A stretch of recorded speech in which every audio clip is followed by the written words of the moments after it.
Hello and welcome back to Silverstone. We will be continuing where we left off, which, if you recall, is when they all decide to go to the bar, where there's gonna be like the special where you get like two drinks or something like that. I forgot. But it's also the beginning of Mason's route, at least right now, because that's what they're gonna be working on right now. So, if you last recall, we were introduced to all the characters. The main character being the hyena Zeke, or Ezekiel, but he likes to be called Zeke. I don't remember most of their names. Okay, the bears, Silas, Mason, the one that we're going to be focusing on more is the pitbull in the back with black and white. I think. Okay, the one on the far right is June. I think the raccoon's name is Jake or Jack. And I don't quite remember the girl's name. I want to say Kelsey. But yeah. So, a group of friends decide to get back together and go back to their hometown. But for some reason, Zeke doesn't remember why they left. The whole week leading to them all leaving is just a blur in his head. No memory absolutely whatsoever. And he also is a stepbrother of Mason, the pitbull. And we don't really know why the parents split up. We just know that they did. And that up until they started talking again, Zeke and Mason's dad had not been in contact, which is a little weird if you ask me. But yeah, hopefully we're gonna delve into that more, considering that it's gonna be Mason's route. What else? We know that the girl and the raccoon, I'm sorry, but I don't remember their names, are kind of fighting. And it's kind of awkward whenever they bring it up again, but yeah. I'm sure that's not gonna cause any trouble, right? Anyways, what else? There's something weird going on with Zeke where he's seeing like a shadow person monster thing that is apparently very happy that he's back in Silverstone for reasons that we don't know yet. And I'm assuming we're gonna find out eventually. But yeah. Anywho, I guess without further ado, let us continue Silverstone. And like I said, this is gonna be the beginning of Mason's route because that's the one that they're gonna be focusing on first. If I recall correctly, the writer had said that it's going to be all of Mason, and then they're going to switch over to another character, and then they're going to switch over to the next one, and the next one, and the next one, okay? So it's not going to be like the smoke room, how it was in the past, where it's like, or we're just going to focus on one part of one, and then the other one, then the other one, then the other one. No, it's like, we're going to focus on just one, and then when we're done, we're going to focus on the next one. Anyways, so yeah, let us continue, or begin Mason's route, I mean.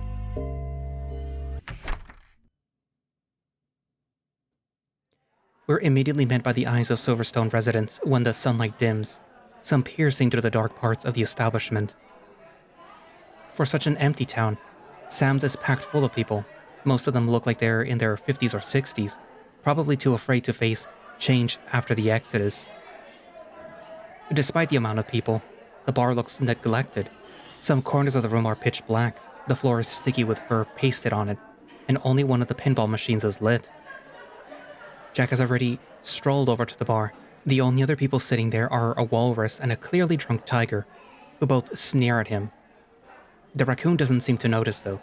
Instead, he's scratching his arm and I can see his mouth twitching, as if he's muttering something. I wish Jack would just kick his smoking habit, but that one cigarette might have been the key to calming him down after all. Silas, June, and Kelsey have already picked a table out for us. 2 chairs have been carelessly dragged over and are now standing in the way of the other people in the bar. June's face is buried deep in the menu, while Silas stares at the artwork on the wall.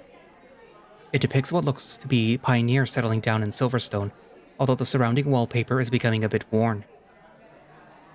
Mason nudges my side with a concerned expression on his face as I'm pulled away from my thoughts. An old vixen and someone whom I can only assume to be her son glare at me as they wait for me to move away from the exit. Oh, sorry.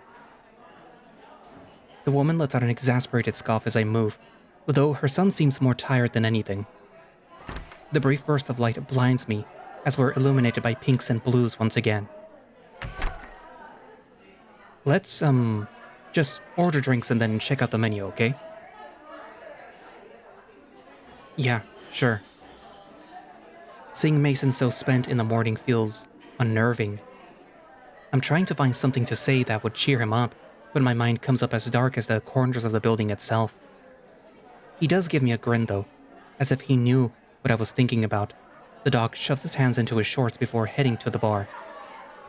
I follow along while trying to avoid as many customer gazes as possible. Jack doesn't seem to notice us as we approach, his face quickly morphing into a scowl as he digs his fingers into his fur. As Mason is about to talk to him, he suddenly turns to the bar, opting to peruse the drinks while waiting for the bartender to come our way. Against my better judgment, I put my hand on Jake's back. He briefly flinches before going back to scratching his arm. Jake? You're gonna hurt yourself if you keep doing that. Hey, I'm not asking you to stop. I'm telling you to. Jake cocks an eyebrow at me, letting a deep sigh escape him. He rests his hands on the bar before stretching his body across it. That was oddly easy. I sit down next to him, the three of us awkwardly darting our eyes around as we wait. It feels like no matter where I look, someone's eyes are on me. Mason's patience ends as he flags down the bartender. He towers over the rest of us and I can swear his fingers brush against the ceiling as he waves. My anxiety spikes as I feel something poke my arm. But it's just Jake. He's holding a pink straw in his left hand and reaching across his other arm to prod me. Jesus, you could have just said something, man. Sorry, Well, I didn't think that you'd be so on edge. Jake's expression is genuinely guilty. He tries to save face with a teasing tone, but it's a bit more pitiful than usual. You and Kelsey are making us all tense, man. I thought you were going to talk to her. I try to keep my frustration quiet, but some of the volume squeaks out past the whispers. Jake brings his arms in and half burying his face into them. I know I am... Hey, get your head out the bar. The bartender finally arrives, cleaning a glass before flicking Jake's forehead. He doesn't seem pissed, more so annoyed, if anything. If you're gonna have a lover's quarrel, take it somewhere else. I have business to do here. Jake tries to retort, but withdraws into himself rather quickly. A giant groan bellows out from him as he swivels away from the bar. I can see him shivering as he starts to walk away, and I almost fall out of my own chair trying to tug on his jacket. Hey dude, he's not kicking you out or anything. Zeke. That made me flinch. The raccoon's tone is sharp and serious, without any playfulness or added sarcasm. I really need to talk to you. Come out back within the next 5 minutes, if you can. What? Jake? The raccoon speeds outside before I can get more details. I manage to spot him pulling out his pack of cigarettes before he exits the bar, though. The fuck? Keep it down, will you? Whipping my head to the bartender, I finally get a good look at him. He's relatively well dressed for a small place like this. His stare is cold, jaded. An unnerving air swirls around him.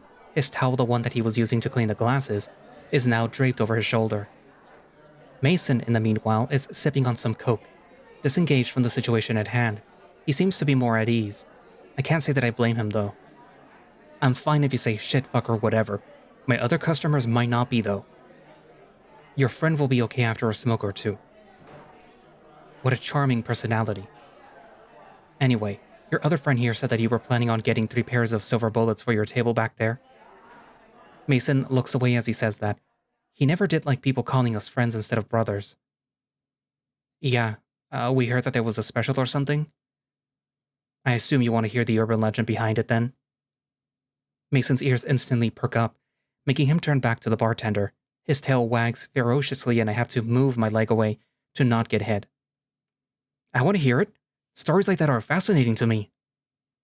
The bartender's brow lowers in exasperation as he pinches his brow before dipping under the bar. God, I hate giving this stupid speech. His whisper doesn't escape my ears.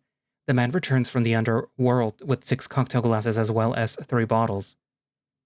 There's also a metal glass that I don't recognize, probably due to my inexperience with alcohol. He pops open 2 of the bottles, one full of amber fluid and the other clear before pouring them into the metal glass. The sound of ice clinks out, and I can tell that he's eyeballing the portions. Our attention is turned away, however, as he begins the story. In the 1910s, people started to move to Silverstone after an Arkansas fox stumbled upon a cave of silver veins. Essentially, it was much smaller California gold rush. Still brought the attention to the town, though. So miners would often work long hours and sneak in alcohol to drink during the night. That sounds extremely dangerous. The bartender puts his hands on the mixing glass, finally pulling the bar spoon out of it. He gives it a taste, wincing before putting it in a tub of water. Said the burn kept them up at night. We all know they just wanted to get wasted, though. Anyway, in one of the mines close by, they often stash their unfinished bottles, to later pull them together during the longer nights. The night this drink was finally created saw the birth of a romance and the death of 2 miners. Having poured the cocktail into 6 glasses, the bartender begins to peel rinds of a lemon to garnish the drink. One of the miners' daughters arrived to try and bring her father home for some rest. She met one of the younger workers and they hit it off, got married by spring. Turns out that he treated her to this right here. His nail taps against the glass, a small ping ringing through the air before he returns to making lemon twists. However, her father, aka his superior, didn't exactly give love that day. They had to drink over a talk about payment that turned violent. By morning, folks were cleaning their bodies up from the bottom of a mine elevator. I try to look for something to say, but just the thought of 2 men falling that far down makes me ill. Mason looks just as disgusted with a hint of incredulous creeping through. His eyes dart to the dirty bar floor as he lets out a violent cough. Don't worry, it's probably a little crap. Sensationalism sells. Probably? Would you want customers to buy your food or not?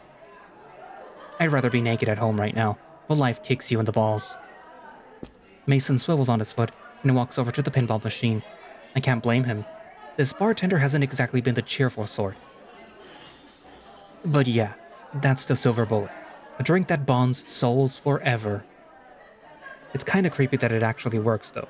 I've served a few couples who were total strangers when they first met here. Yeah, I call bull, man. All I'm saying is, be careful who you share your drink with. Not on me if you make the wrong choice. Like a dark messenger, the bartender disappears into the shadows of the bar. In front of me are 6 drinks. Gin, whiskey, and lemon twists about to fall out of their glasses. I swear that I can see the drinks smoking, but the haze disappears after I blink. I chalk it up to just me being completely drained already. I pick up 2 of the cocktails, swirling the one that I gave to someone in my right hand. I don't like the idea of my fate being tied to someone else's. It doesn't help that there's so much tension right now. Fuck. Who am I even supposed to give this to? I mean, it's the Mason route, though. I look over to Mason at the pinball machine while debating giving the cocktail to him. Loud thumps ring throughout the air as he hammers the button on the right side. Is it faulty? Silas sidles up to the counter with June, each taking 2 of the drinks. June returns to the table relatively quickly, though he isn't good at hiding the groan that he lets out. You holding up all right? Mostly. Just thinking about sharing this special with Mason. Oh. Silas tries to turn back to the table quickly, but the disappointment in his eyes makes me pause before he leaves. Hey, you alright? He doesn't turn to face me when he responds. Yeah, I'm fine. Just don't worry about me. Of course, him saying that just makes me worry about the big bear. I start to go after him, but a small smirk he gives me over his shoulder catches me off guard. With the urban legend, I just thought that we could do this together and then I could... Silas's comment is interrupted by a loud bang that causes everyone, even the bartender, to look at the entrance. Jake is standing in front of the light, coming in from the outside, though his stature makes the appearance more comical than menacing. What? The customers go back to drinking and talking with each other, though their slowness makes me think that it was more out of disinterest than because of his barking. Jake comes to us, his entire gait completely agitated before brashly taking the drinks from Silas. The bear tries to stammer something out before withdrawing it into himself. "I'll take these to the table for ya." "And Zeke?" Yeah? I... The raccoon scrunches his eyes closed as he takes a big breath. When he exhales, one of the glasses fogs up a bit. He doesn't hesitate to take a sip. "Talk to me once this is over, all right?" Okay. I watch as Jake gives Kelsey the other drink at the table. He fidgets as he sits down, rapidly hammering his foot against the floor as he drinks more of the cocktail. Trying to get the conversation back on track, I turn back to Silas and pat his arm, albeit a bit awkwardly. "So, what were you saying?" "What? Oh. I lost my train of thought. Sorry. I'm just gonna..." The bear doesn't even finish his sentence. Instead, he slides my hand off his arm and sits down next to June, who offers his remaining drink to him. Now, even if I didn't want to give Mason the silver bullet, I'd have no choice. I can't help but wonder what's with everyone today as I head over to the pinball machines. Mason's concentration is so intense that he doesn't even notice me approaching with the drinks. I glance at the score on the scoreboard and it's abysmal, to say the least. I finally get his attention when he whacks me in the stomach while preparing to hit the flipper again. I can't help but hack out puffs of air as the game over sounds begin to play. Mason picks me up by the armpits as I start to fall. He takes the drink out of my hands while I attempt to catch my breath. "Oh crap, are you okay?" "Never better." I struggle to spit out that reply, leaning against one of the broken machines. Mason's confused look stares back and forth between the glasses. "You want to share this special with me?" He half laughs as he says that. Hearing it out loud makes me realize how weird it sounds. I mean, I don't know. Jake and Kelsey are acting weird. I think Silas wanted to share it with me, but Jake fucked him over. Plus, it's been hard to get a read on June this whole trip. But the whole thing about these is that our fates will be tied together once we drink them. Signed, sealed, delivered. No take-backsies. You don't want to do that with someone that you could, I don't know, date or something? I can feel my face and ears heat up as Mason jokes about that. If I wasn't leaning against the machine, my tail would have shot up like a cartoon character. Shut up, man.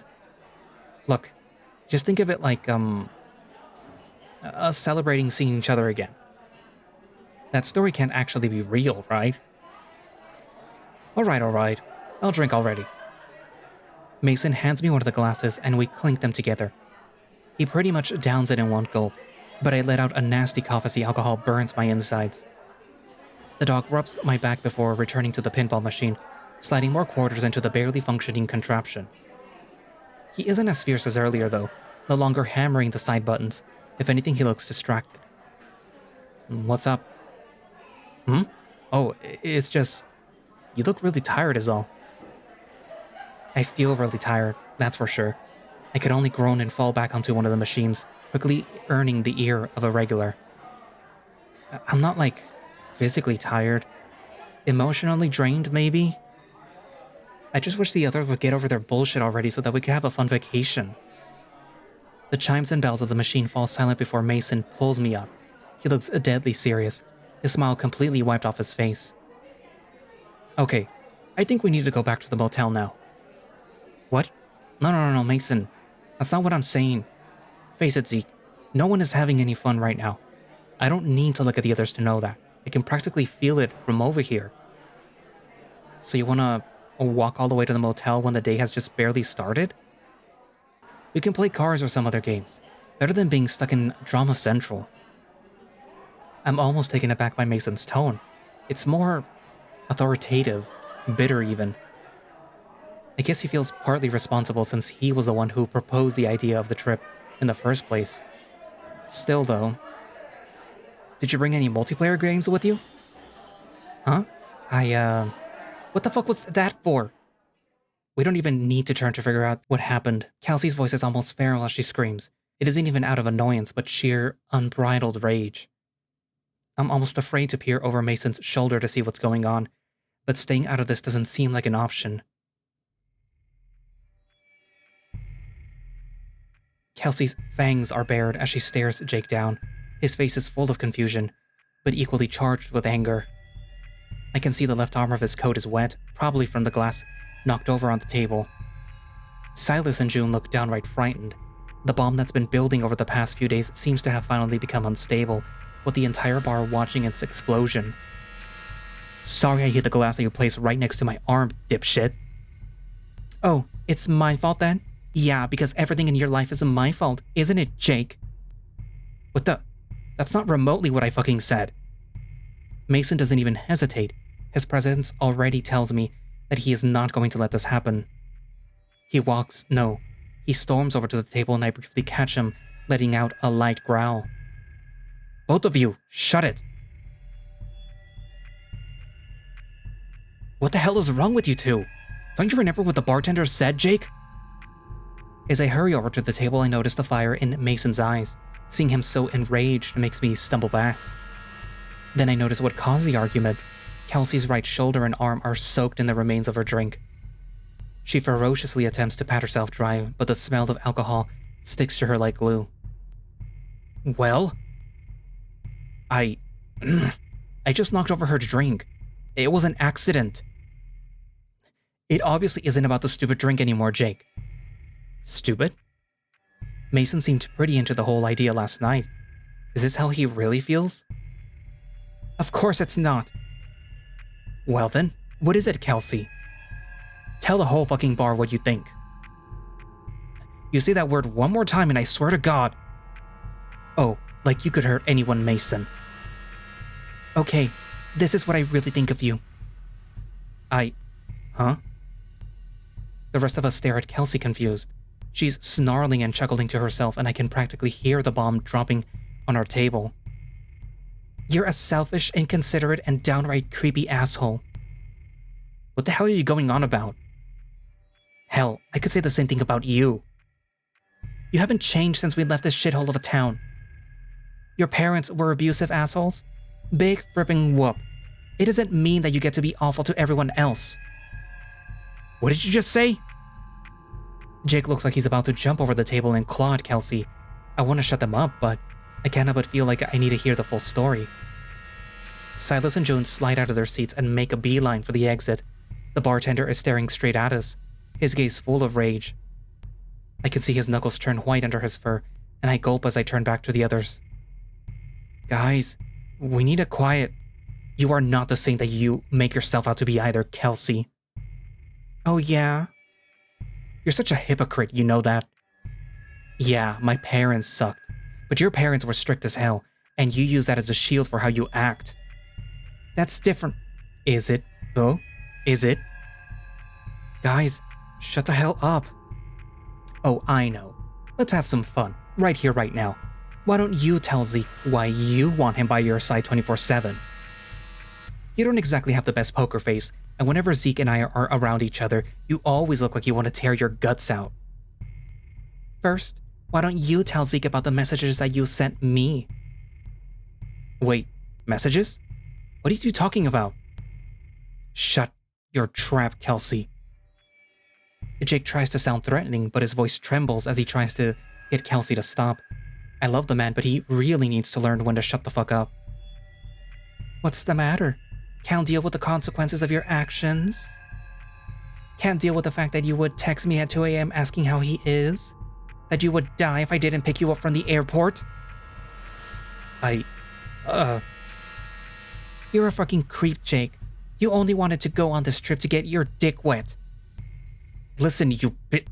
Can you all just shut the fuck up? The entire bar stares at me. I grasp at my throat after taking a few deep breaths. That yell was guttural, almost inhuman. Unsurprisingly, the bartender walks over to us. He whacks my neck with his towel and I shiver as a sharp pain flows up to my head. You four, get the hell out of my bar. Gladly. Kelsey storms her way out, the patrons averting their gaze as she makes her way to the exit. Jake, however, is trembling. I'm not. The raccoon is looking at me the entire time, as if he's about to break down. He wipes his eyes before running out of the back exit, probably to avoid Kelsey. You two as well. Get out. Mason looks remorseful, scanning the bar as if to say that he's sorry. He taps on my shoulder and I set my drink down on the sticky table. Sorry. Save it. Get out. Mason grabs my shoulder and guides me to the exit as I begin to space out from the fight. I just want everyone to stop staring at me. While the sea air is a welcome scent compared to the alcohol of Sam's, it doesn't shake me out of my thoughts. I'm so overstimulated that every negative emotion washes over me. Sadness, anger, anxiety. The world feels like it's getting further and hazier as I zone out. Mason still has his hand on my shoulder, gripping it tight. A bit too tight, actually. As if I'm on autopilot, I shove it off of me and start to walk away from the bar with my eyes on the ground. Zeke? So, Jake only wanted to come here to meet me again, huh? I don't know if he actually wanted to fuck me, though. Kelsey might have been exaggerating for all I know. I mean, she's right that Jake was a shithead as a kid, but... He seems more mellow now, doesn't he? But if he did only want to fuck, can I really trust what he's saying about Kelsey? She's been acting a bit clingy and overprotective, but I thought that was just because we go to the same college together. That's normal, right? And Mason's anger. Do I actually know these people anymore? I never thought that I would say that I want to go back to Texas. Now that I look at it, the sand on the sidewalk looks pretty under the sun. The glare can be a bit sharp and it sure is uncomfortable under my feet, but it looks nice. How long have I been walking? It doesn't look like I've made much progress, but everything feels slow. Probably just too much going on in my head. Are June and Silas okay? They bolted out a bit early. I wonder where they went. I can hear the sound of the tires slowly rolling up behind me. It has a loud engine, whatever kind of car it is. The sounds grow louder as the car pulls up next to me. My fixation on the ground distracts me from making out the driver and the model. Probably just a Mormon mom driving her kid around to hand out pamphlets or something. I don't pay much mind at first, but a familiar voice pulls me out of my daze. Zeke! I look up next to me and see Mason peeking out of his truck window, his face full of worry. He's driving much slower than I thought he was, and I realized just how little progress I had actually made through the town. The dog reaches his arm out, trying to grab my shoulder. He fails and the awkwardness holds for a second before he sets it on the side of the door. What are you doing? I'm going back to the motel. Through the trail? What do you think? I instantly regret the cold reply, but Mason stops driving and exits the vehicle. He then grabs me by the arms and turns me towards him. My frosted gaze seems to scare the poor dog, who lets out a small gasp once I look at him. He folds his arms, donning a serious expression. Personally, I want to go back too. But in your condition, I don't think that it's safe for you to walk on the trail. Mason's right. I'm not much of a daredevil as Jake, and I'd likely step on a needle in my stupor. A deep sigh escapes me, and I head over to the other side of the car. Seeing the back without Jake in it feels weird, but I really don't want to deal with all of that right now. We can come back later, don't worry. Mason tries to cheer me up with a smile, but ever since we were kids, I could tell what was real and what was a facade. I don't know. I just kind of want to sleep. Oh, well, okay.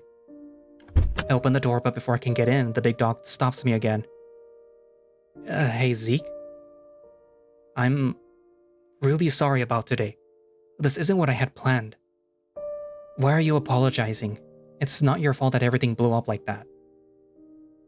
It just feels like it is. Kelsey and Jake just let everything build up. You didn't do anything wrong, Mason. Mason gives me a small but much warmer smile. It's still full of guilt, and I can't help but feel like I need to give the big guy a hug. Let's just go back and hang out for a bit, okay? Alright. Although he seems reluctant, the dog gets into the car and puts it back into drive, leaving me to quickly jump in and buckle myself in. It's the quietest car ride that I've ever had. The silence between Mason and me has transferred to the room, though I can hear him crunching on some pretzels that we bought at a convenience store. They actually had some halfway decent food there, but the mood to eat anything escapes me. I continuously refresh our group chat to see if there are any updates, whether Jake and Kelsey talked it out or June and Silas are alright. Mason stops eating his food and looks at me with his ears crestfallen. He tosses the pretzel bag into a larger one on the desk. The dog then goes over to the mini fridge and pulls out one of the items that I had bought, a rather pathetic egg salad sandwich. Mason, I'm really not in the mood to eat right now. No. Zeke, you've barely eaten anything today. All you had for breakfast was a bagel with cream cheese. Still more than you had, I whisper internally. Mason walks up and tries to push the box sandwich towards me. I don't know what comes over me, but I slap the sandwich out of his hand. The plastic box collapses open, and its contents spill onto the bed. Great. Just fucking great. Mason runs to the bathroom to get some toilet paper while I stare at the egg and mayonnaise already staining the sheets. I can feel my nose scrunch up and my eyes start to burn as everything boils to the surface. Don't cry. Don't you dare fucking cry. Mason returns and starts to clean up the mess, although his attempts don't go smoothly. I make the mistake of letting out a loud sniff, which turns the dog's attention over to me while he's striding over to the trash can. Hey, you alright? What do you fucking think? I know that I shouldn't be snappy. Mason doesn't deserve that. I'm just so done with everything by now that I can't hold it back anymore. Mason's smile distorts, clearly not expecting my tone to be so sharp. He nonetheless puts his hand on my shoulder, but all I think of is how it smells like egg. It's no big deal, man. It's just a sandwich. It's not the fucking sandwich, Mason. The dog reels back, pulling his hand away as my anger erupts. I jump off the bed and I can't help but pace across the room as my mouth starts to run. Jake just couldn't talk shit out with Kelsey, and look where that led us. I don't even give a fuck about what the drama was anymore. I mean, maybe... Oh, and Kelsey? She's not any better, giving him the cold shoulder like a high schooler and trying to drag people into her plans? Well, June says that he wants to resolve shit, but he doesn't do anything. He just whines about how no one else is trying. Okay, no need to. And Silas is just letting people push him around, like you're the tallest of all of us. Grow a spine, man. Zeke. I almost fall as Mason yells. He bares his jowls as he looks at me, his arms crossed tight over his chest. My fingers tremble as I come back to my senses. A pit forms in my stomach like I'm gonna throw up at any minute. I feel faint. No, it's more like I want to force myself to throw up. What the fuck is wrong with me? Don't you think that it's just a bit unfair to be saying that stuff about our friends? Yes, they have faults. I'm not perfect either. But for God's sake, what the hell is wrong with you? What would you have said about me, Zeke? Huh? If I hadn't stopped you, what would you have said about me? That you're forcing positivity on us? And being just a bit too clingy? Mason doesn't say anything in response. He just stands there, tapping one of his arms with a loose finger. After what feels like an eternity, the dog sighs and loosens his hold on himself. He reaches back into a large bag for what I guess is his pretzels. Instead, he pulls out the veggie straws that I bought, not exactly shoving them into my chest, but lightly prodding me at least. You need to eat. Mason, I told you that I'm not. Eat, Zeke. Get some food in your system. I hesitate for a moment before grasping the bag. A small smile stretches across Mason's face, but I can't tell how genuine it is. I'm sorry about everything, I guess. It's been a rough few hours, and it hasn't exactly been a great trip either, if I'm being honest. Let's head out once you're done. It's really stuffy in here, so that's probably making things worse for the both of us. Now that he mentions it, the air in the motel room feels strangely stagnant. I run my hand across my forehead, surprised to find it damp. We should also get some water back at the convenience store. Why? There's water here. I know I'm the quote-unquote positive one, but do you actually trust the water from the motel bathroom? I guess my face screams that you have a point, since the dog chuckles a bit. The next few minutes are filled only by the munching noises until we hear the door unlock. Oh, shit. The raccoon looks like he's trapped in the headlights as he enters. He's about to backpedal into the parking lot before Mason grabs him. Ow, ow! Let go of me! Mason yanks Jake into the room and I fall back onto the bed as the raccoon stumbles towards me. Crap, I didn't think anyone was gonna be here. What the hell is wrong with you? You got enough popcorn to sit through that? Fuck off, start talking. I shrink back as Jake looks at me, incredulous. To be fair, I didn't expect Mason to get so, violent about this. Jake lets out an exasperated sigh before turning away from the both of us. What little I can catch of his expression seems to be filled with guilt and embarrassment. Fine.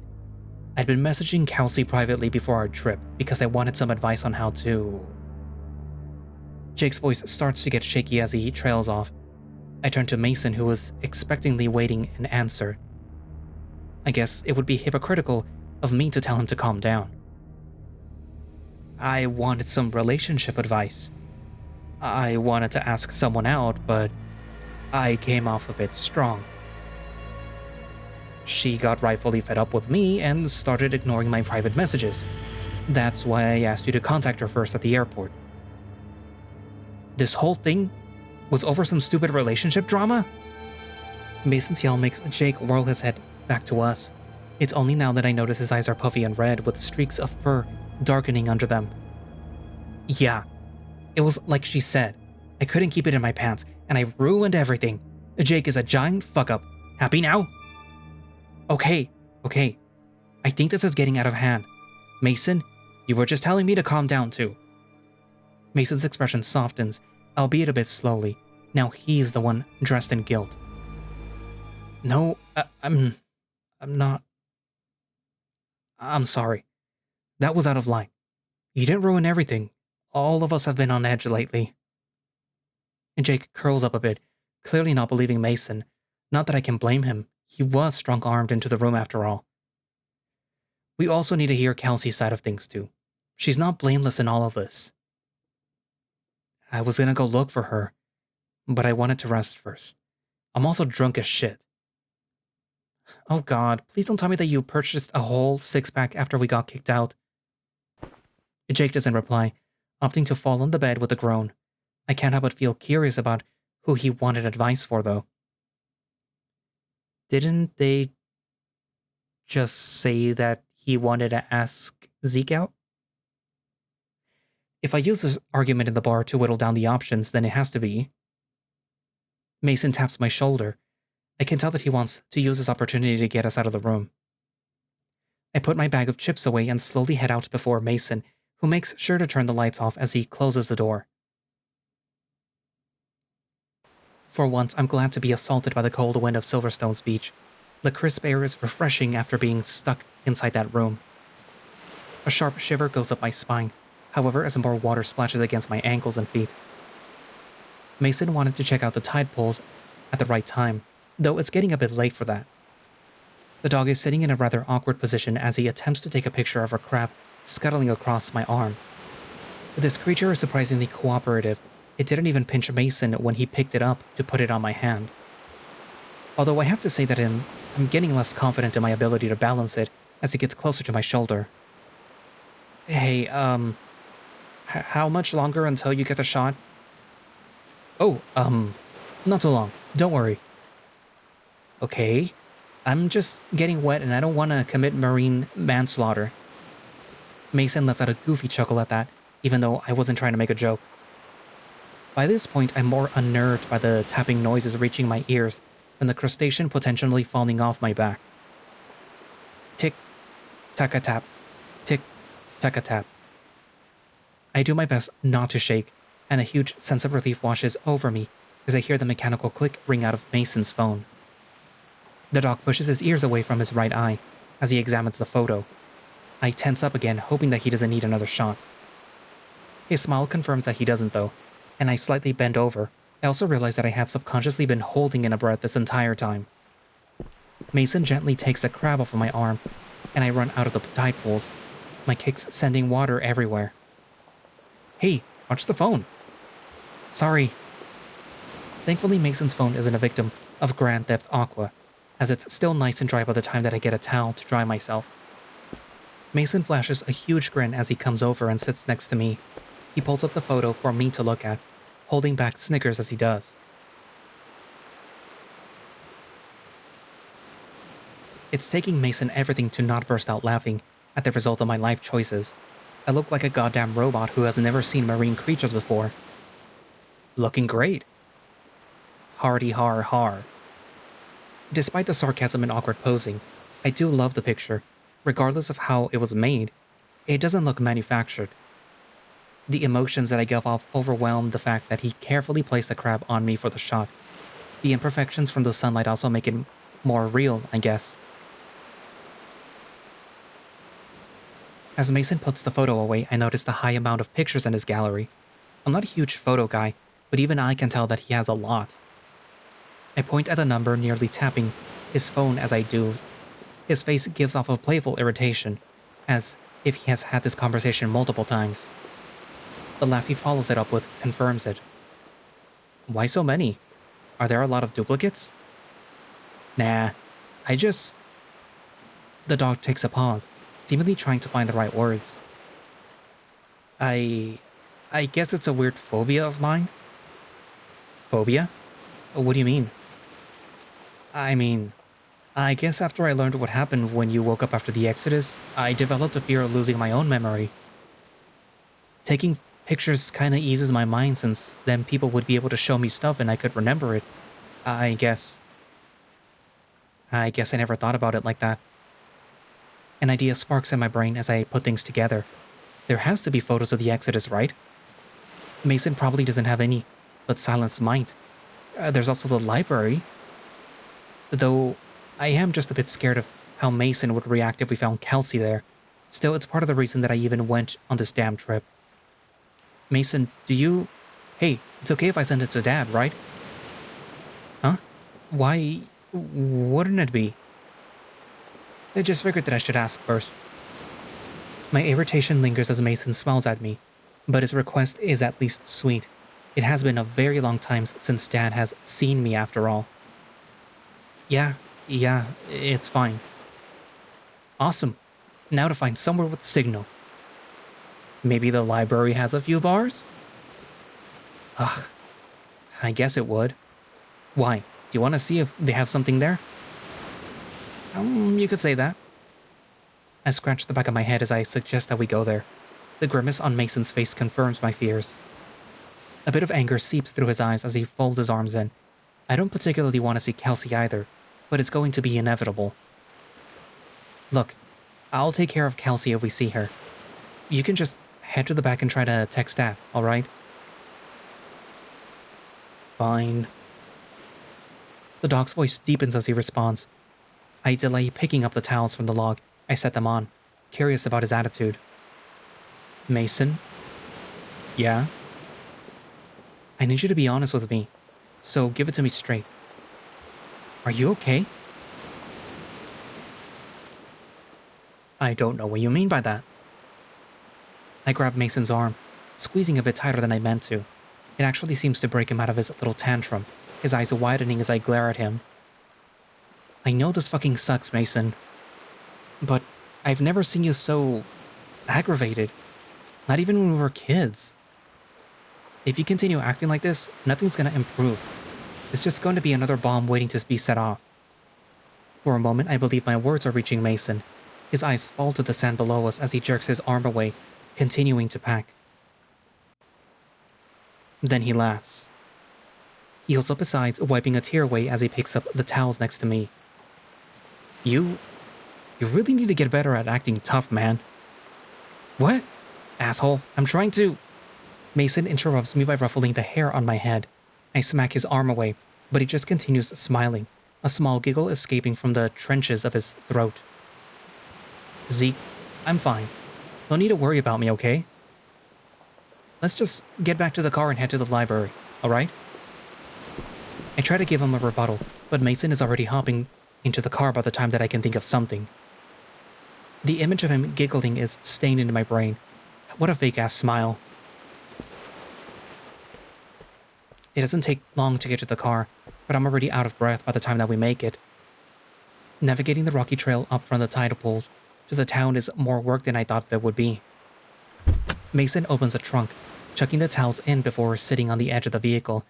He collects his feet together, some sand flying off of them as he does so.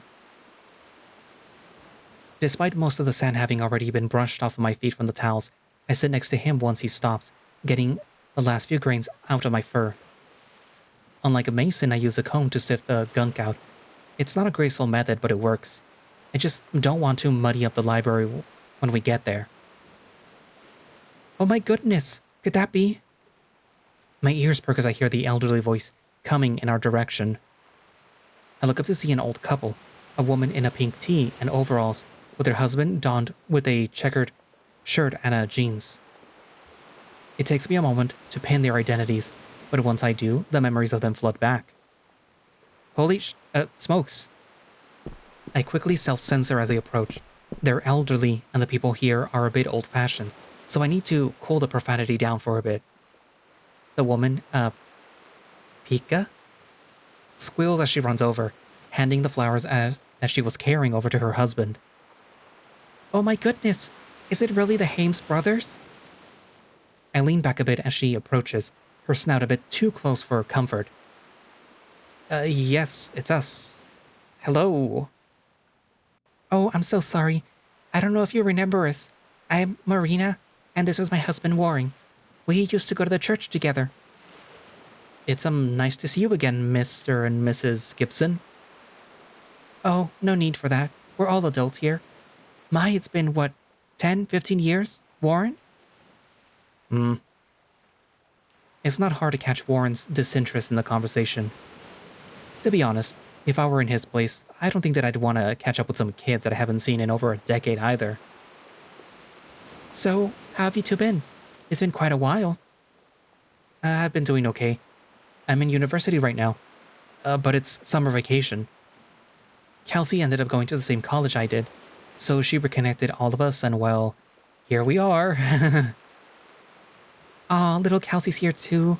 How is she? She's... alright. It's best not to tell them about the argument this morning, especially since it involved Jake. He was kind of a menace to the neighborhood as a kid, so I doubt that they'd be unbiased. She seems to have bought my lie, at least, smiling as she does look back at her husband. His face is unreadable, so I can't tell what's with him. Oh, what about you, Mason? Anything up with you? I'm good. I swear that I can hear the few sounds of the town snuff out as Mason responds. He's not looking at the couple, instead his head is completely turned to the side. His words are curt, with a tinge of venom seeping from them. Marina chuckles a bit, though I can tell that she's just as thrown off guard as I was. Well, that's good. Are you studying anything or working or... No, I'm helping to take care of my dad. It takes everything that I have to not elbow him in the side. All I can do is chuckle to the two as I turn back to them. Marina looks confused. I'm sure that she's wondering whether she did something wrong. Warren's once indecipherable face now has a hint of anger, and he's put his hands on his wife's shoulder. We're going to the library soon, but hopefully we'll see you later in the week? It's a pitiful attempt to turn the conversation back to me, but I have to try something, anything to save this. The old woman smiles back, some sadness now in her expression. Her husband's scowl softens, but he firmly keeps his hand on his wife. Yeah, hopefully we'll see you again. Please take care. I watch the two as they shuffle away. The male Pika's stoic attitude turns into him flailing his arms around after giving the flower pot back to Marina. I can only think about the words that he's saying to her. My elbow strikes Mason's side. He lets out a brief yelp before coughing up a storm. For once, I just don't give a fuck. Dude, what the hell was that? What was what? You... I can't help but laugh. Mason's indifference towards the situation makes me bitterly impressed. You have to be fucking joking. They didn't deserve that. They were old friends just asking how we were. Yeah, church friends. They only asked how we were to improve their image. Improve their... Mason, are you hearing yourself? You don't know that. Regardless, if they were just church friends, if you took 1 second to actually talk to them, yeah, what if it turned south? What if they flung more racist shit your way? Every other old hag that we've met has been judgmental to us. I'm not letting you get hurt again, Zeke. I'm utterly appalled. My mouth hangs agape and my brows furrowed. That's what this is all about? A stupid assumption? You know what? Fuck the library. What? The fight earlier obviously messed you up. You're not okay, and don't even say that you are. The dog starts to protest, but even he realizes quickly that things would just drag on if he did. I pull Mason up, then I almost get hit in the snout as he whips his arms away once he's on his side. Let's just go back to the motel and rest, okay?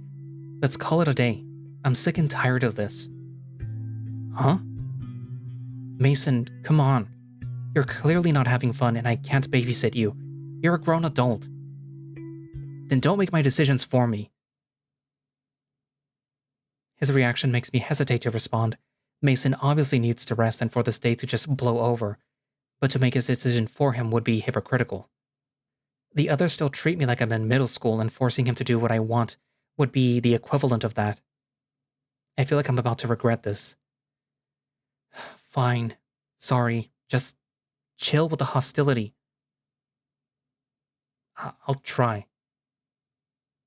I'm sorry to. I just... Never mind. Let's just go. Mason locks the car as I swing the trunk down. Walking off ahead of me, I just hope that he cools down by the time that we're at the library. It's not exactly a good place for an all-out brawl. Both of us needing to chill out. Since I missed out on the rest of my ice cream yesterday, I suggested that we stop by the shop again. I licked the scoop of coffee ice cream that I bought while Mason taps away on his cell phone. Guess he just wanted to come in to use the internet. After a while, he finally sets his phone on the table, rumbling as he does so. He takes a huge chomp of the strawberry ice cream that's been melting in a cup next to him. Thankfully, the dog has wizened up since yesterday, having taken a lactose pill before starting to eat. Mason puts his cup of ice cream down again with the spoon licked clean. He then looks at me, phone is back in hand. I almost want to throw it away so that he's not glued to it again. Hey. So, I was thinking about calling Dad once I get a signal. Yeah? I was wondering if you would be up for joining the call. I can feel my face turn cold as he asks that. It took a lot for me to even talk to Mason, and the others again. Kelsey pretty much forced me into joining the group chat. Dad does mean a lot to me, but I don't know if this is the right time. Maybe. I'll need to think about it, Mason. You'll need to... Oh, okay. I can tell that he's holding back some annoyance, though this time it's a bit more understandable. He shovels some ice cream into his mouth, possibly to stop another outburst. It's not like I don't want to talk to him, Mason. It's just... I'm exhausted and I had to push through a lot of anxiety just to send one text to you all. I don't think that I'll do well in a phone call, at least for now. Mason's expression turns from annoyed to sympathetic. Maybe a bit embarrassed, as if he didn't take that into account when I'm asking. He pops the spoon out of his mouth, some spit accidentally flinging onto the table as he scratches his arm. Sorry, I guess I should have thought about that. It's just... he was so excited when I told him about the trip and all. I pull a napkin out of the holder and clean up the mess Mason made. Despite my hesitance, it's really hard to ignore the dog's pouting as he starts to bury his head in his arms, stirring his melted ice cream. I mean, I guess it's okay if you give me his phone number. Just so that I can text him. Mason nearly falls out of his chair as he bolts up, that goofy grin painted on his face again. By this point, it actually does feel like it's just paint. The dog slides his phone over to me, with our dad's contact, and I put the number into my cell, needing to tap the screen on Mason's when it dims. I'll let him know that you have his number. Now you can tell Dad about college, your interest, and... Slow down, Mason. I'm probably just gonna start with a simple hi, you know. Oh, right. Sorry. I'll send you a picture to add to your contacts, once we have a signal though. I actually don't use pictures for that stuff. Wait, really? How do you tell people apart then? Mason, I have less than 20 contacts in my phone. Well, now you'll have more. Can I at least show you a picture of Dad? I suppose that wouldn't hurt. Mason beams as he scrolls through the gallery of his phone. I do want to talk with Dad again, but it feels like Mason is pushing me into the deep end. I want to take my time. The last thing that I need is to have a panic attack on my first call with him in years. Ah, here's a good pic. Mason slides his phone over to me, and nearly back out of the pictures as I fumble picking it up. I guess they were on a hike when they took this picture. It looks like they were on Multnomah Falls, judging by the bridge and the waterfall behind them. Dad still looks the same as he did back then. A dirty blonde pit bull, always dressed in corduroy and khakis. Mason got the black fur from his mom, if I remember correctly. I feel a bit sad seeing him. While he looks happy in his picture, it only makes me think of how much I missed out. And not just with Mason, with everyone. Sliding the phone back, I feign a smile. It seems to work as Mason giggles while putting his phone away. He looks happy. His birthday is coming up soon, isn't it? Been almost a year since I called. Both of ours, actually. He'll be turning 58 in September, and I'll be 23 next month. Damn. Happy early birthday. I feel a bit bad. Kinda wish that I could celebrate them with you two. Mason seems to notice how downtrodden I am.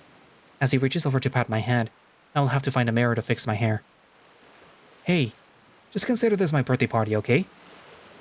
The dog sips the rest of his ice cream out of the cup, and his snout dons a pink mustache.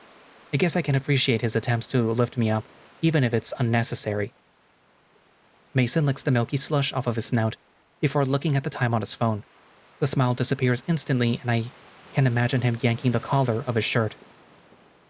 He's pretty much a living cartoon when he's happy, so I guess it fits him. Shit. What time does the library close?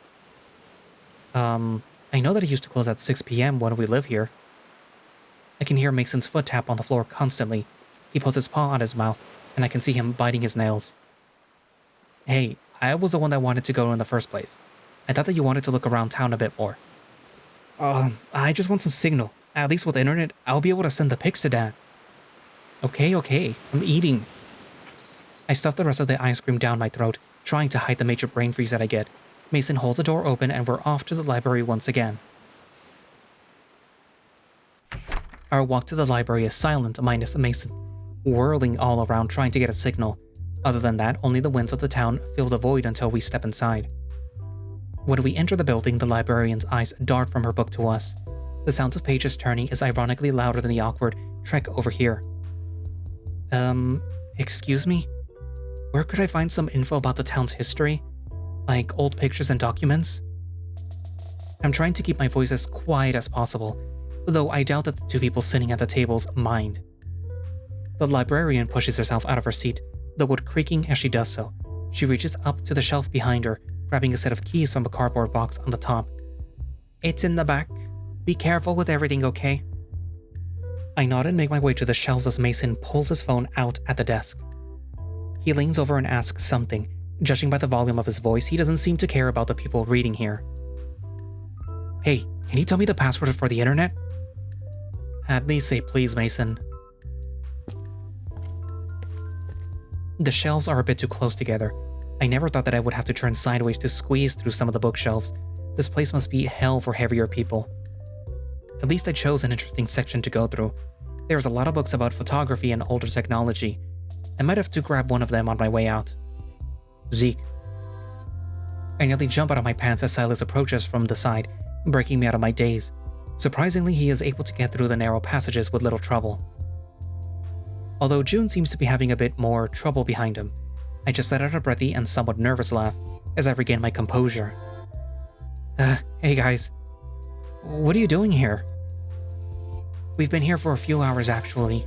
Saw you and Mason come in from one of the tables. I scratched the back of my neck, confused. How did I miss them? Why are you heading all the way back here? Isn't it just a bunch of papers and junk? Well... I get cut off as I finally escape the confines of the book spines and potential paper cuts.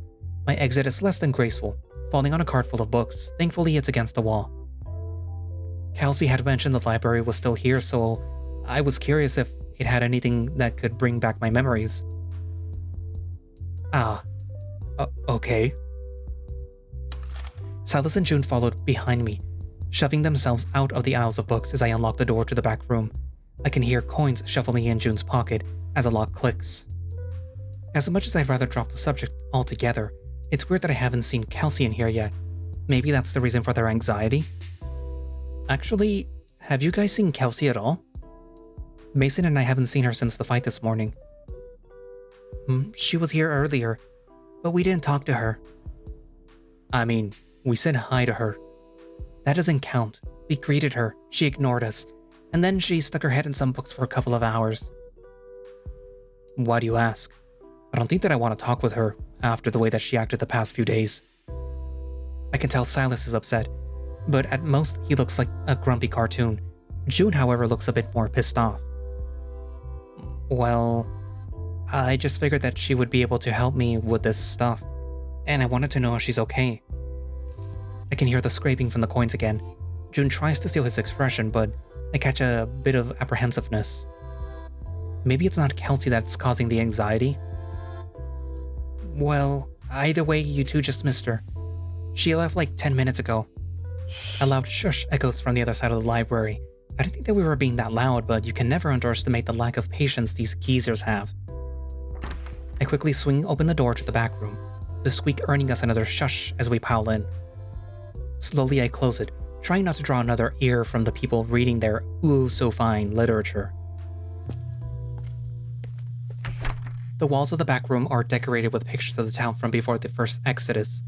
While the frames protect them, I can tell that they've seen better days. One picture in particular does catch my eye, however. A blonde bear drinking ale with his arm around a deer at what looks like an old saloon.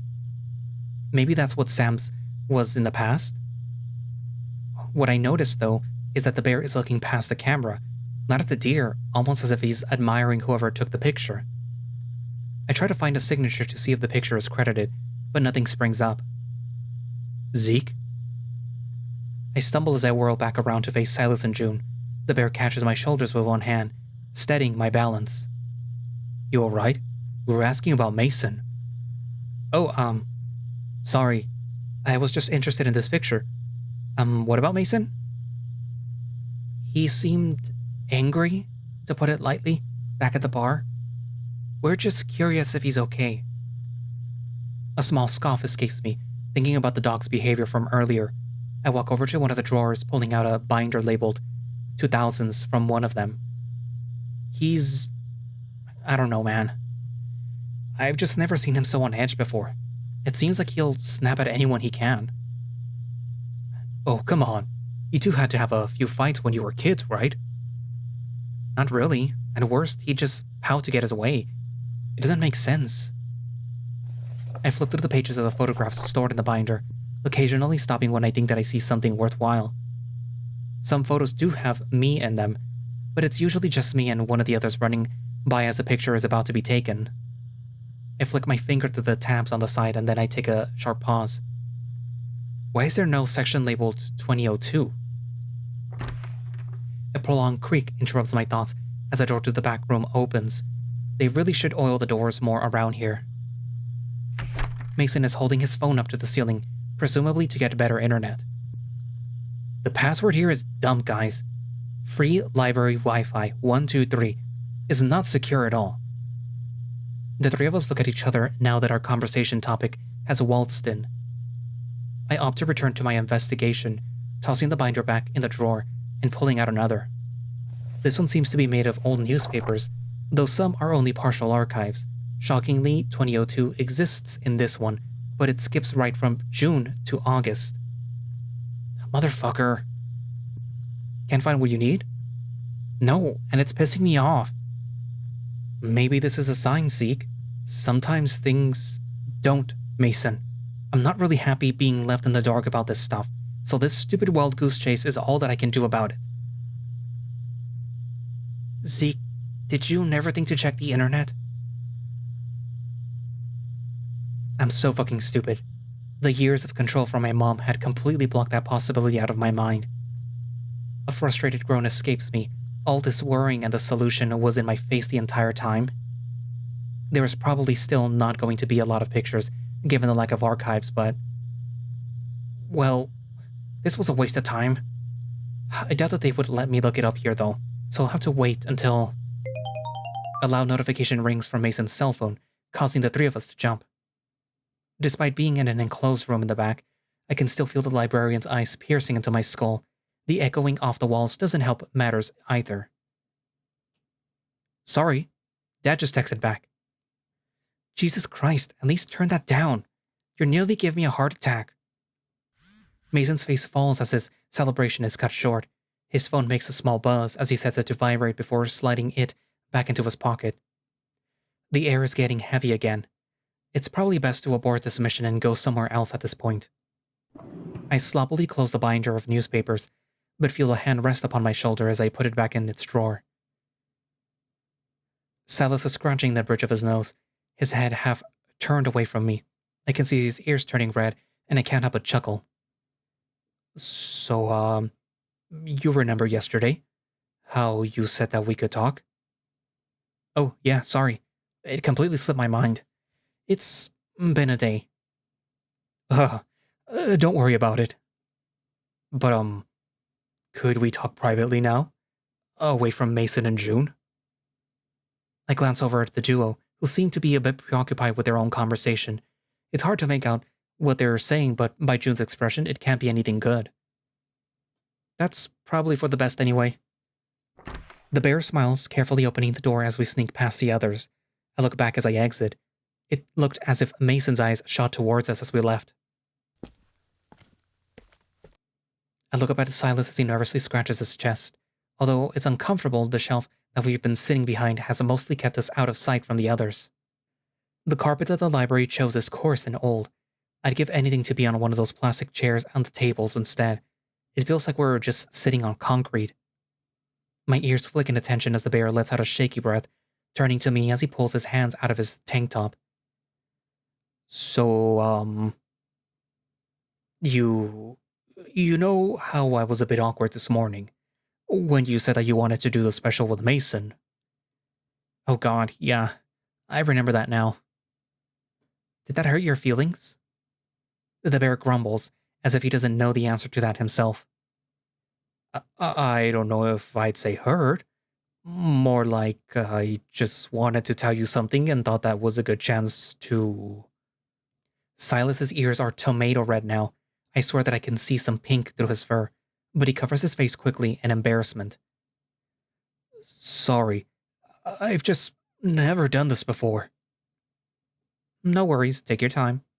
I'll log into the internet and tell the others to go on ahead of us. No, I'll just say it now. I need to get over myself and just take the plunge, I guess. Silas takes a loud gulp, although I could just be thinking that because of how quiet the library is. I think that I know what he's about to say, but I'd rather hear it from him than rely on a gut feeling. Zeke, I was wondering if, Fuck, would you like to go on a The hell are you two doing back here? Mason's appearance manages to scare Silas, his legs jolting and accidentally kicking some books over. He covers his mouth before a shriek can get out, though the muffled scream is still pretty loud. I stand up, brushing off the dirt and carpet fuzz, clinging to my clothes before helping Silas get to his feet. Mason's stance is somewhat intimidating, the dog's arms crossed and his eyebrows jagged. All I can do is let out a deep sigh at this tiresome mood of his. We were just talking, Mason, that's all. Talking about what? It's none of your business. Go on ahead and head out with June. We'll be out in a mo. Jesus Christ, man. You can't just leave me like that. June squeezes in behind Mason, holding a few books under his arm. He instantly catches a vibe. I can practically see sweat starting to form as he walks in. The dog is baring his teeth now, like a child who didn't get the candy that he wanted from the grocery store, or like he didn't get the exact building set for Christmas. I try to make myself appear more confident, but I'd be lying if I said that Mason wasn't scaring me a bit. Plus, I've seen myself puff up my chest. It looks more goofy than threatening. I mean, why can't you just tell me? It's private. Just check out with June and we can go do something else. No, tell me what the fuck Silas is babbling on about to you. Hey dude, cut the bullshit. What did Silas ever do to you? Silas looks away from Mason. It looks like he wants to go home at this point, and I can't help but kind of feel the same way. What he's telling me doesn't have anything to do with you, Mason. Why the hell are you acting like a child? Oh, I'm so sorry that I'm concerned about you. After this morning, you'd think that it'd be okay for me to make sure that you're alright. Not every 10 fucking minutes, and Silas didn't even engage in that fight. Leave us alone for 2 goddamn seconds, alright? Just forget it, Zeke. I look over to Silas, who throws his bag over his shoulder. The bear looks like he's holding back tears. He brushes past me, doing his best to avoid eye contact. I grab his hand, but he hastily swats me away from him. This isn't worth it. I'll see you later. The bear picks up the pace once he's past the shelves. My blood boils and my hands start to shake. This wasn't supposed to happen. I can't even look at the dog anymore. My own brother. I wanted to reconnect, but this isn't what I pictured this trip to be like. What the actual fuck is wrong with you, Mason? I don't wait for a response. My feet take me to the front desk and I make sure to toss the key to the librarian while holding back this churning fury as much as I can. The sunlight that hits me when I leave burns my eyes, but it isn't as painful as the anger coursing through my veins, nor the tears that are starting to form in my eyes. I hate this goddamn trail. I hate this town. I hate these fights. I hate me. No, I don't. Why am I so angry? Why is he so angry? Normally I would try to navigate around all the hazards on the trail, but right now I'm just trying not to stomp so hard into the dirt. Even though I know that there's no signal, it's hard not to pull my phone out and check for texts. I can't believe how immature I was back there. Mason's no better, but I didn't exactly help the situation. When he gets back, we'll need to have a sit down and work through this.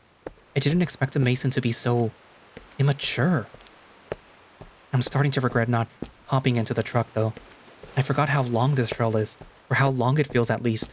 Either way, it's about time to head back. The sunlight from behind me quickly turns from white to orange as the sun begins to set, with a few rays that peek through the leaves, bespeckling the dirt. It looks darker here than I thought that it would be. Then again, I've only been here during the morning and the night, so it might just be my mind playing tricks on me. I'm surprised that the light is actually able to break through the trees at all.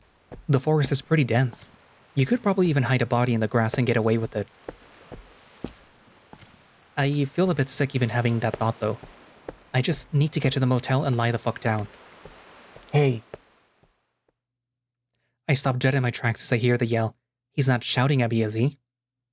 The voice is deep and gruff, like an old man, yet somehow it's full of vigor and, if I had to guess, anger. You, the hyena, what the hell are you doing in there?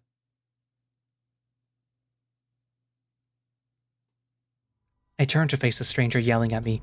His face is obscured due to the sunlight hitting his back, but whatever he is, he's big. My fur becomes drenched with sweat as fear hits me like a truck. I try to move my legs, but my feet are frozen in place. Come on, kid, answer me, and get the hell out of that trail. I take a deep gulp, filled with confusion. This is the first time a Silverstone resident has been so hostile to me on this trip, and it's over a stupid trail. It can't just be out of concern, can it? His tone is so violent that just the thought of him moving towards me sends chills up my spine. For fuck's sake, get out of here, kid! The man finally moves, and, as if on their own, my feet shoot me off the ground towards a motel. I nearly fall as I land back on the ground, my hands catching a bit of dirt as it glides across the trail. This breathing isn't normal. I can't be having a panic attack now. It's just an old man from this stupid ghost town. Why is he the one that scares me the most? My vision pulsates and swirls as my breath draws short. I feel like I'm about to vomit. I try to stop. No, I want to stop, but my feet keep hammering the ground hard. I'm a bit relieved to see the light shining through the trail entrance, but I half expect to see the figure pop out from behind the trees. The image of him standing by the beach opening is enough to fucking choke me. I almost trip down the steps as I exit the trail. My feet finally slow down, but not enough as I ram into the vending machine on the side of the motel. Fuck. I slide down the machine onto my rear. My breathing begins to return to me. The lightheadedness doesn't go away as quickly, however. It feels like everything is wobbling around me. The sensation only makes my nausea worse. I can feel acid enter my throat as I pick myself back up to my feet. I brush the dirt off my shorts and look at what the vending machine has. Surprisingly, I left a small dent on the front. Hopefully that didn't affect how the machine operates. After going back and forth for a while, I just decide to get a bottle of water. No need to upset my stomach any more than it already is. That brings my thoughts back to that man. Who was he? And why did he want me off the trail? It can't be because of all the needles and shit. It's practically the town's dump.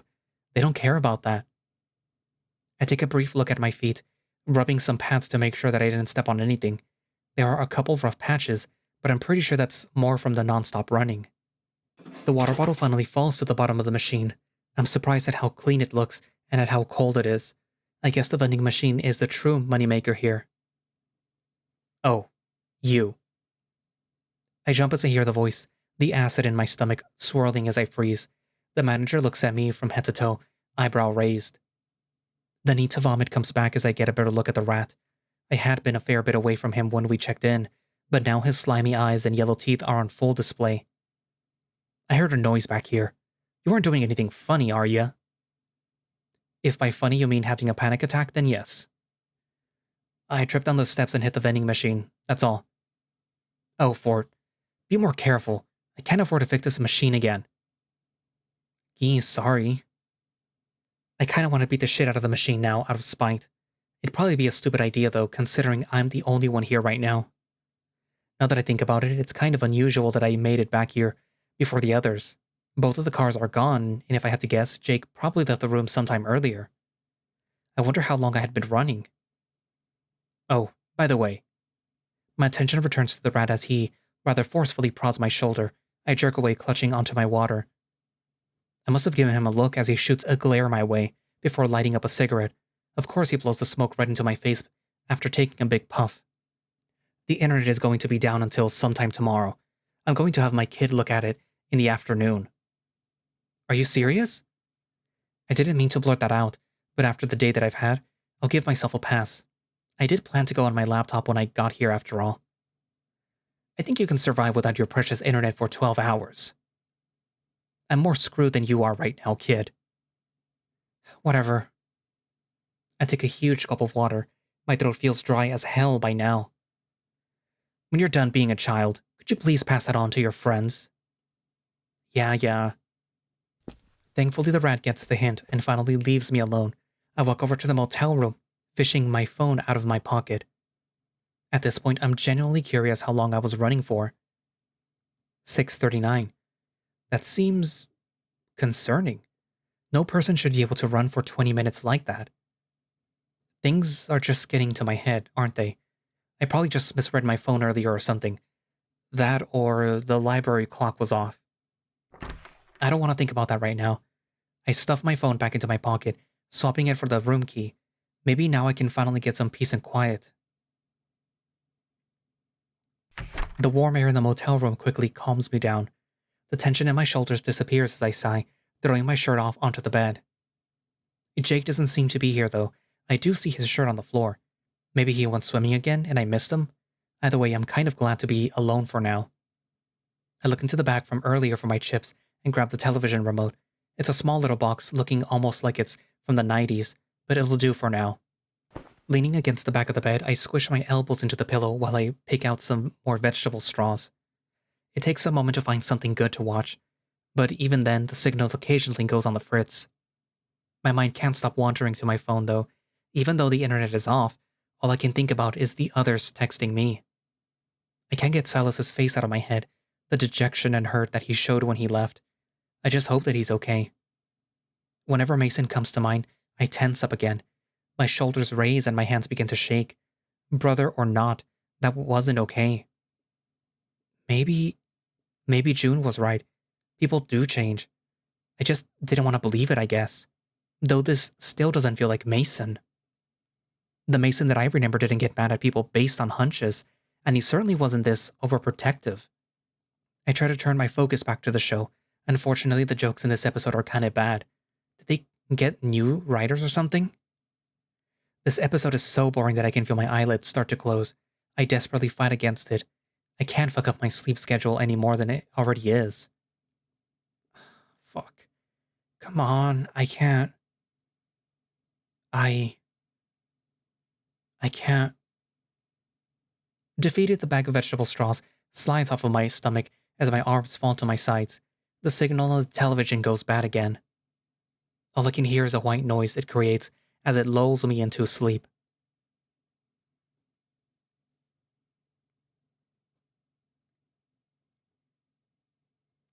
Where am I? I can't see a thing, but the environment around me feels familiar. The overwhelming scent of cinnamon apple assaults my nose, and I faintly hear country music in the distance. It sounds like it's coming from under me? Zeke? Someone is calling for me. It's hard to make out who it is, though. It sounds garbled, as if it's underwater. Ezekiel! Oh, great. That name. It's definitely not that jackal calling for me, though. From what I can make out, the voice is feminine, sweet yet authoritative. I curl into a ball. Whatever I am, I guess I'm on a bed? The covers feel scratchy, though. Wait, scratchy covers? You're not sleeping, are you? The world returns to me, light stinging my eyes once open. I rub them, letting out a small grunt as I get out of bed.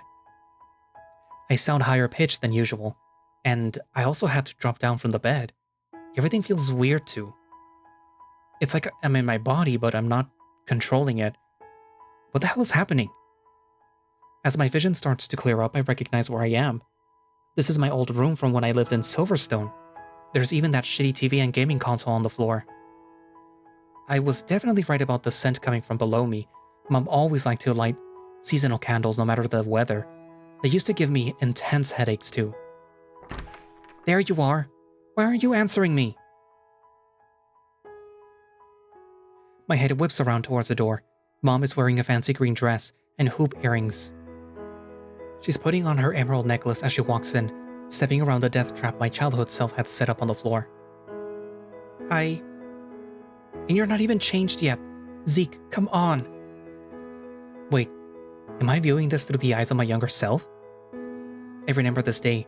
Sure enough, when I try to scratch my head, my arms stay close to my chest instead, fingers picking out dirt from under my nails.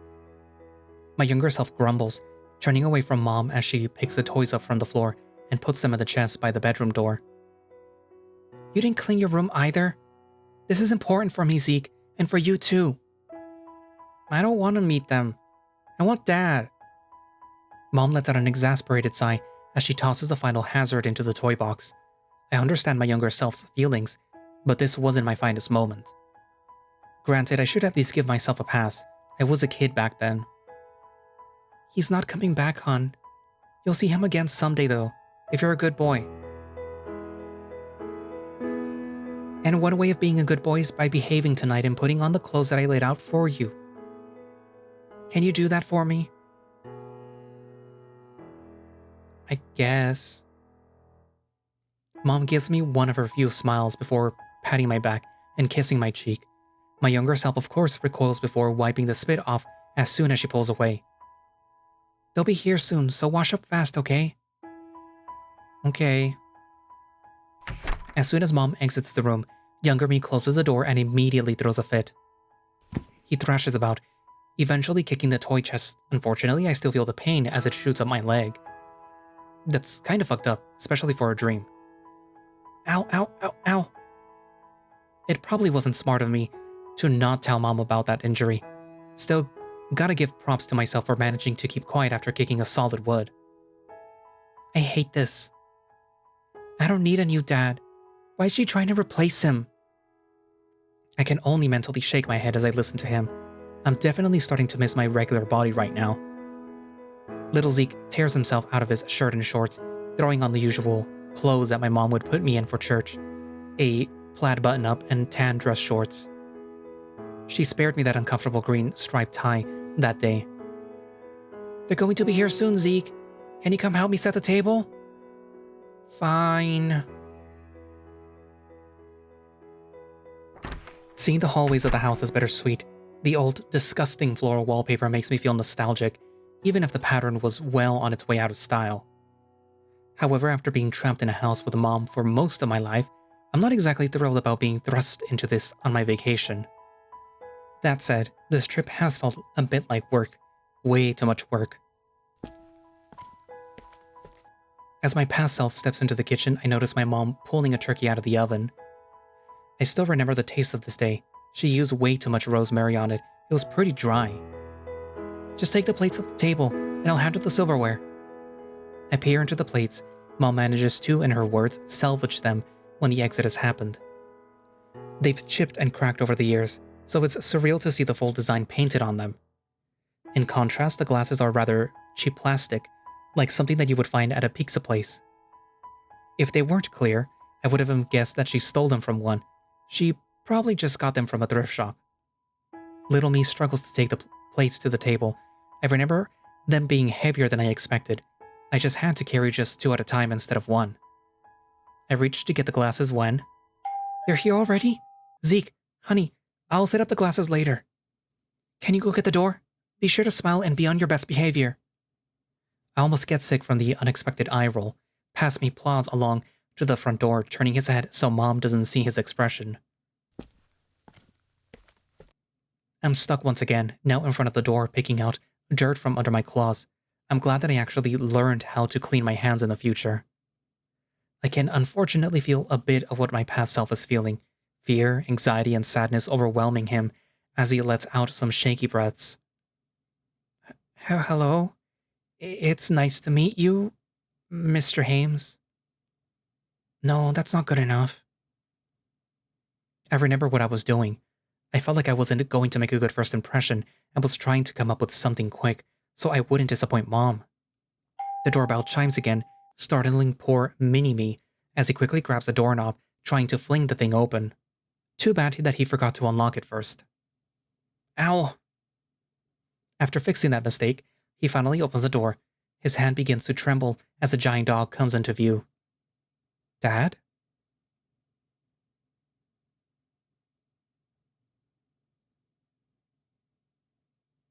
To be continued in Build 3.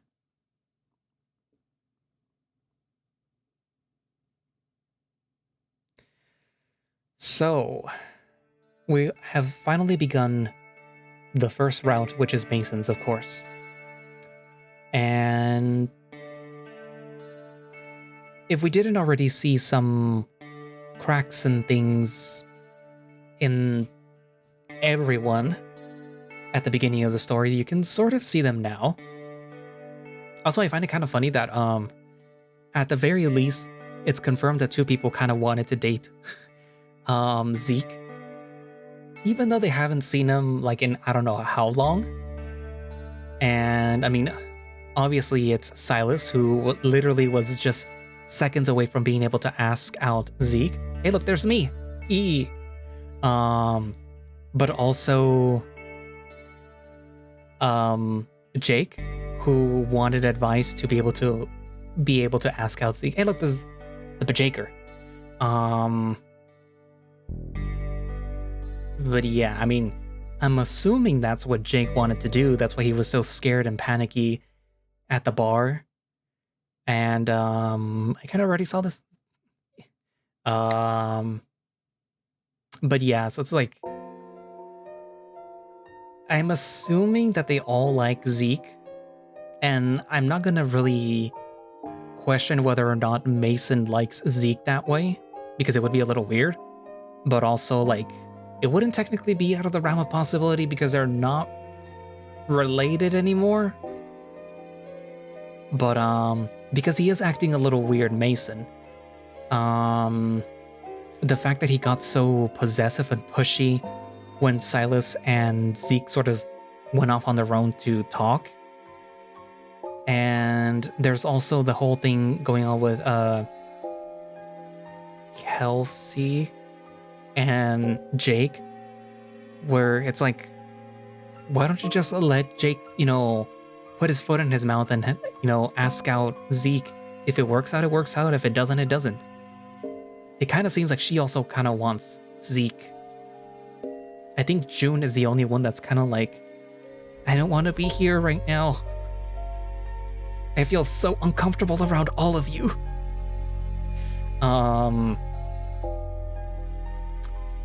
Yeah.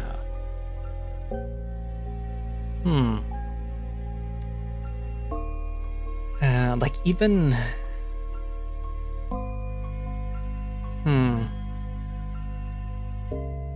I wouldn't necessarily call Jake a little creepy weirdo, because I kind of feel like she's overreaching in the description of what he could possibly want with Zeke. Although, that being said, Jake, despite his size, is the oldest, if I recall, because he used to babysit them, and I think they did make it a point to say that Jake was the oldest. But he's probably not that old. But yeah, so there's a lot of weird things going on with these characters, things that they're hiding, and even the things that we barely found out about. I'm pretty sure that there's more to it than that. But like I said, with Mason, why are you acting so strange now? And then who was the person that was on the trail?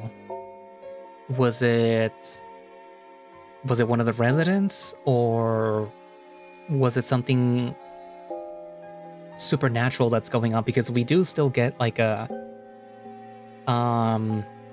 there is something maybe supernatural going on in Silverstone. And every single time that Zeke is alone on the trail, it kind of seems like time passes by really strangely for him, specifically. So maybe it was somebody from the past? Anywho, yeah, I'm very interested in this story so far. It fills the echo-shaped hole in my heart. Well, it's one of the stories that's doing that. There's also Cycles, and then there's the Sydney AU story, which I forgot to ask the creator if I could read it, but I am gonna ask them because I do want to read it. It's one of those stories where it's like, oh, this is unexpectedly really good. Plus, echo. But yeah, this is really interesting, and I'm curious to find out. Actually, I am curious to how they're gonna do it, because given it's the material that the writer had originally said that they were sort of inspired by, which is Hirogashi, this means that something is going to happen towards the climax of each person's story that's going to be technically interconnected into each other's stories, but you're going to see it differently from each round. But also something bad is probably going to happen. So don't expect some happy ending with each round, okay? I'm telling you now that that's probably not going to happen.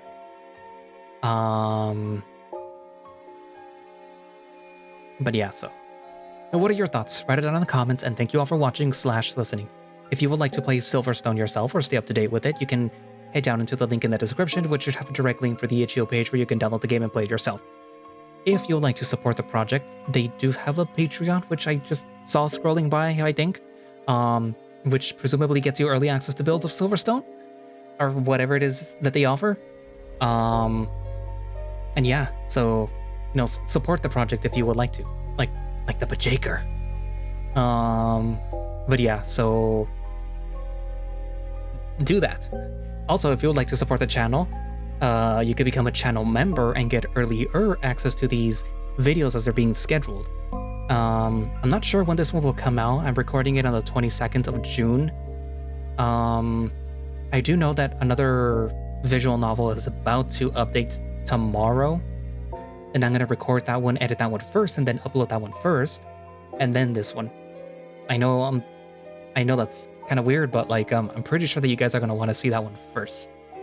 But yeah, so yeah, just subscribe, support the channel, view these videos a little bit earlier, like 2 weeks in advance usually. And it does help, it supports me, it supports the channel. It gives me the drive to continue doing this for you guys. Anyways, also Ko-fi, in case you feel like supporting through there instead, or if you can become a channel member, you could support me through Ko-fi.